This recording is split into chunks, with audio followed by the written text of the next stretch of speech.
everybody! Um, Today we're back to some regularly scheduled content because I actually finished reading a book. I actually read this book in something like 4 days because it was for me, very interesting and very enthralling and enrapturing, I guess.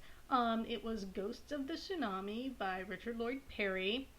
I read another one of his books earlier this year called People Who Eat Darkness. I liked that one a lot too, but that one was much thicker and a little more bloated than this one. This one is not very long. It's a little more streamlined, a little more tightly written.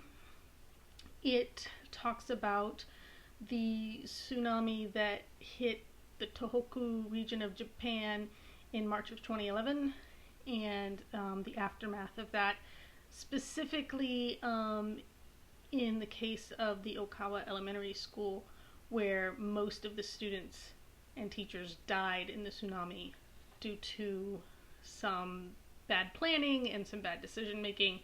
And Parry goes into that and goes into the lawsuit that resulted from that. He interviews a lot of the parents of children who died or who lost either all their children or some, or at least, family members. He interviews a guy who nearly died in the tsunami and somehow, almost miraculously survived, and what it's like to kind of feel like you're gonna die in a tsunami, I guess. He talks to a monk who struggled to help people, in a spiritual way. The monk was doing like exorcisms because people were being possessed by ghosts from this tsunami, I guess. It is a bit of a mishmash, I will say. It's almost like, I can't tell if he didn't think he had enough content, so he decided he needed to do a couple different things, or he wasn't sure what he wanted to do, and so he just kind of did a lot of different angles. I don't know. It does not cover the nuclear aspects of the disaster, the power plant that had the meltdown. It doesn't really, if that's what you're interested in, this book doesn't cover that. It specifically talks about the villages that were wiped away, either in whole or in part. It focuses largely on Okawa. And then, like I said, there's like, the title is Ghosts of the Tsunami, and there's definitely some, it touches on the ghosts. It doesn't really go into a lot of detail. I almost feel like that would have been a different book or a different kind of book. The two don't entirely mesh. It's not a homogeneous mixture of content by any means. It kind of meanders, but it's not. There are places where it starts to digress a little, and I started to go, oh no, but it got back on track much faster than People Who Eat Darkness, which to me had these really long kind of passages about, like I said, the legal system and how the police do this and that, and I started to get bogged down in that book a little bit, even though I enjoyed it. This one, there are a lot of names to keep track of. There are a lot of people that he interviewed and then their children, and trying to keep track of who is a little bit tricky maybe, but overall, it was a really good read. It was a fast read.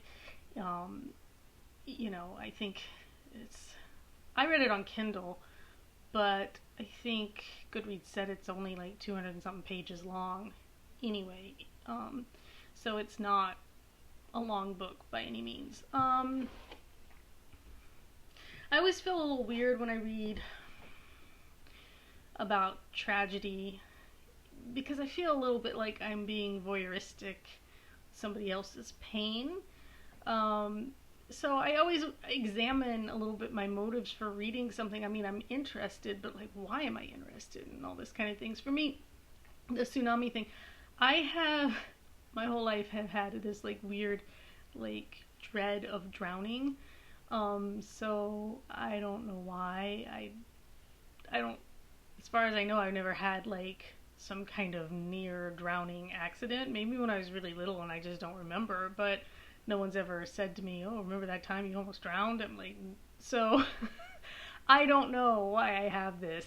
So part of my fascination is maybe almost a desire to alleviate that fear by like reading about it, like exposure therapy almost. Like I'm gonna go read about it, and maybe it's not as, I don't know.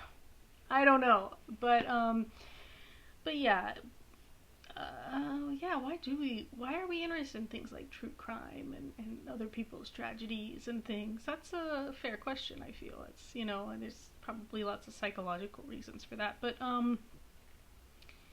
anyway, Ghosts of the Tsunami.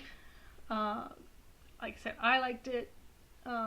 If you're interested in that kind of thing, it's by no means a perfect book. I gave it 4 stars, maybe even 4.5, but like, there are just enough like little things about it that it's not quite a 5-star read. But yeah, it's probably one of the better books I've read recently. Next, I'm in the middle of Traveling with Pomegranates by Sue Monk Kidd and her daughter Anne. That book was given to me by my mother-in-law, and I'm about 40% done with it. So been reading a lot of nonfiction lately, I guess. I'm not sure what that's about, but yeah. So we'll see when I get done with that one. Right now, I'm kind of like I'm kind of like, what's the point of this book though? I'm not sure what I'm supposed to be getting out of it, because it feels more like the two of them trying to sort something out between them, and I'm like, now I don't know why I'm here reading this, but maybe I'll get something out of it in the long run. Anyway, that's where I am. As always, leave me any book recommendations or things like that, and I will see you next time.